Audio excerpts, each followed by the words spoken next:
Shalom and welcome to another edition of our Daily Bread, where we discuss the weekly Torah portion. This week's Parashat, Messianic Torah by the way, and this week's Parashat is the 6th and 7th Parashat of the book of Vayikra, also called Leviticus, and it's called Acharei Mot Kedoshim, which means after the death and holy ones.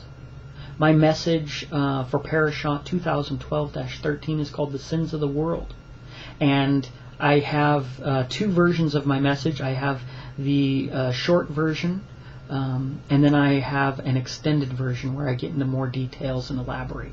So if you're in a hurry, you can watch this version, and if you find it intriguing and want to know more of my thoughts, then you can click the link below in the video and to the extended version and watch that one. So this one will probably be about 5 or 10 minutes, and the other one will be like an hour and a half talk on it. So this week's portion starts in Leviticus 16:1 through 20:27, and the half Torah is in Ezekiel 22 through 20. So I'm not going to get too in depth in it. I'm going to just kind of zoom through it and talk about this concept of the sins of the world. In this week's parasha, what we have is we have a start with Moshe being told by YHWH to tell Aharon not to come into the holy place at all times. So let's just look at the structure of what's happening this week. So Aharon's told not to come at all times in the holy place, and then we have, after the death of Nadav and Abihu, then we have the sin offering where he offers for himself, and then the people. We get into Yom Kippur and the Azazel, the scapegoat, where they're going to atone for the sins of Israel, and then we get a bunch of sins that are defined as the sins of the nations that he cast out before you, and these are the sins of nakedness and homosexuality and all these different things that he says these are what the nations did, don't do any of those things. And then we end up in the half Torah with this concept of, again, Israel going and sinning and doing the things of the nation, rebelling, and being told to keep the judgments and the statutes of God and his Sabbaths, because these are the holy things, and this is what they should be acting like. So there's a real brief understanding of what's happening in this week's parasha, and my message is called The Sins of the World, because we start off with the basic concept. The bulk of this parasha is about the sins of the world, and it's a detailed list of all the sins that people are doing. But what I find interesting is that it starts off with the holiest person, Aharon, the holiest person, the high priest, and he's told not to come at all times into the holy place, lest he die. Now surely Aharon, of all the people, the holiest people, this is where he comes in contact with God, the holy place. The presence comes down, the Shekinah. Aharon comes in to make an atonement for the children of Israel once a year. And he's telling them, don't come in. Be careful, basically, of these times when you come in contact with God, because you might die.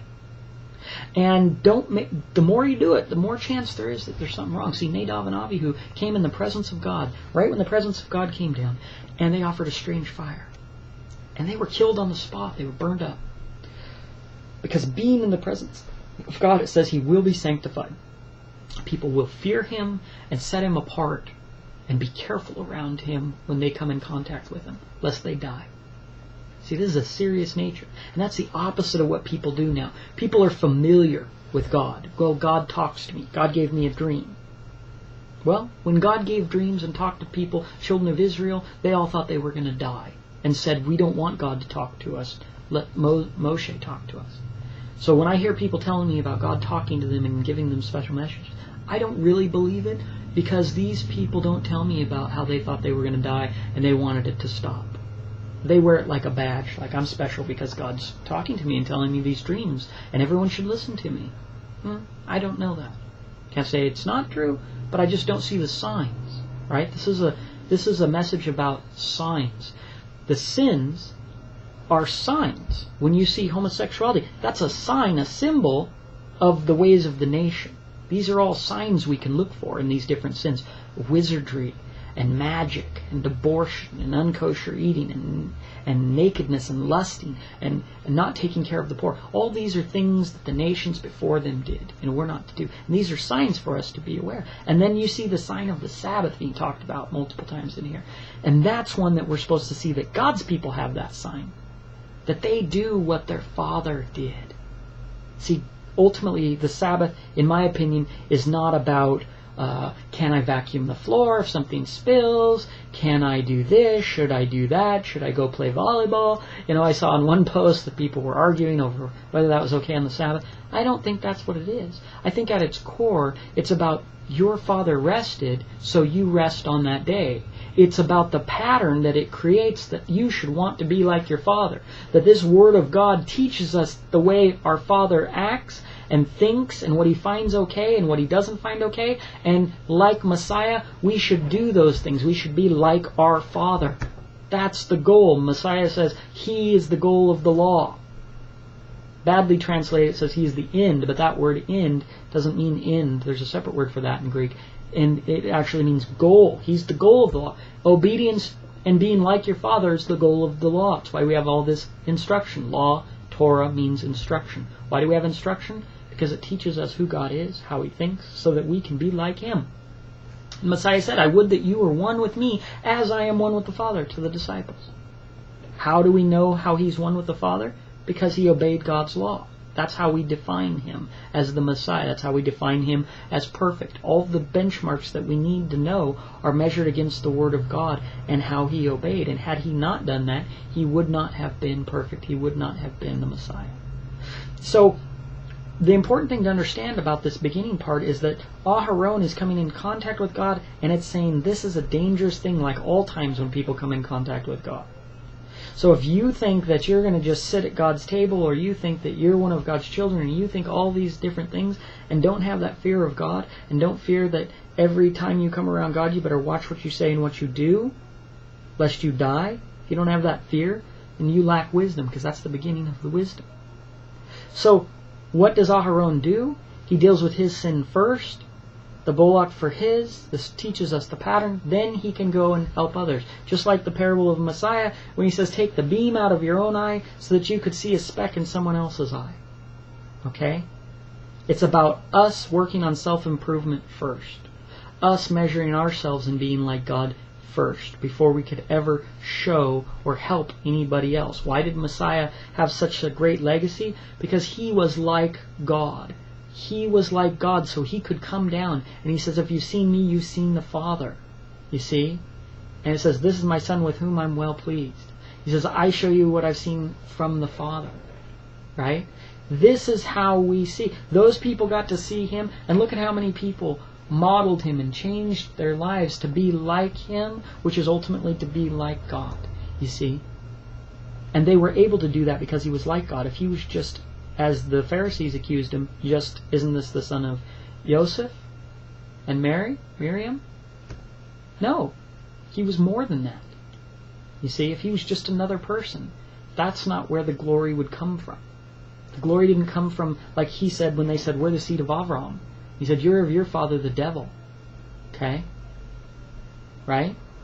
If you were Avraham's seed, you'd have Avraham's works. Who's my mother? Who's my brother? Those who do the will of my Father. You see?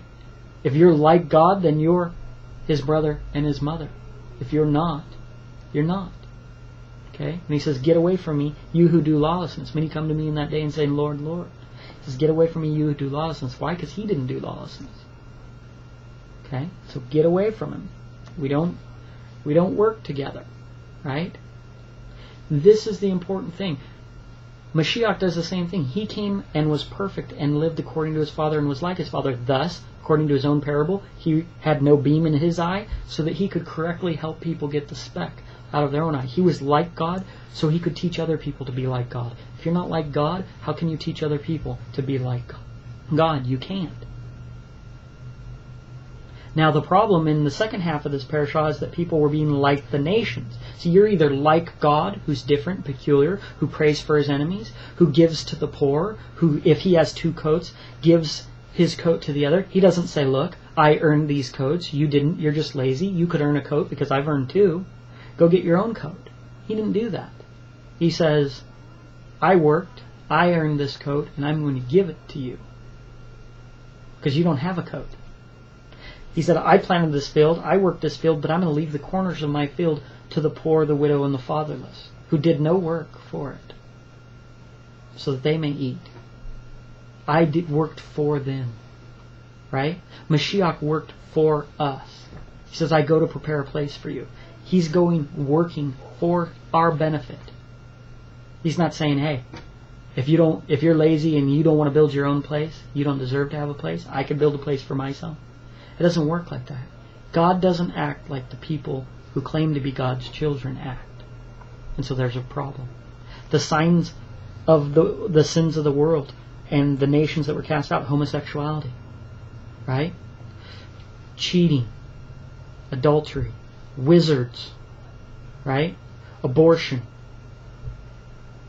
serving their children up to Molech, eating unkosher foods, nakedness and looking on people's naked bodies, not taking care of the poor, stealing, lying. All of these things are all around us.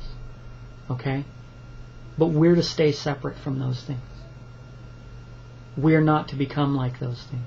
I see people who are like, oh, okay, homosexual pastors, homosexual rabbis. No. God won't have anything to do with that. Okay? Cheating. No, God doesn't. That's not how God acts. Wizards. Don't tell me about Narnia being Christian or this, that. It's garbage. You know who sits there? The same people who love wizards and hobbits and magic and every other thing. Okay? But you say, oh, I'm sitting there, but I'm a Messianic, or I'm a Jew, or I'm a Christian. Well, shame on you. Because the guy sitting next to you who's the atheist or who's the Satan worshiper, they go to see Narnia too. And they go see all that same stuff for the same reason. They like the magic and the wizards and all the superheroes and the X-Men and all that kind of stuff. Okay? Don't justify yourself. Abortion. Kosher eating. Right? We all have sins. These sins, many of them are the sins of the nations that are cast out. What he did with Lot is he took them out of Sodom. And guess what Sodom was made? Of sodomites. Homosexuals. Okay? That's what was destroyed. And his people were brought out and put a distance between themselves and that. They weren't among those because those people were going to be destroyed. The cures for all these sins of the world, these things that creep up on us, these things that become part of our lives and they have no business in our lives. This strange fire like Nadab and Abihu offered up, it had no place there. And they were destroyed with the sin was removed. But because they sinned, they were removed. You don't want to be that. Keep that distance from those sins so that the punishments don't spill over onto you. Okay? The cures of these things are love. The great commandment is given in this parashat. You shall love your neighbor as yourself. Love YHWH with all your heart, all your soul, and all your strength. Okay? That love and obedience is the cure. Self-improvement is what we do. We study the Torah. We improve from the Torah. And then we can teach our family because we got the beam out of our own eye. We healed ourselves. We did it through obedience. And it's the judgments and the statutes and Sabbaths of being like our Father, being like this Word, being the living Word of God here is what we're doing. And if we're not doing that, and if we're being like the world, then that part will get destroyed. If you're being like God, God will not be destroyed. So, when it comes to the sins of the world, remove yourself from them. For the extended version of this, where I go into much more detail, click the link below for the longer message, or if this is enough for you, then shalom to you.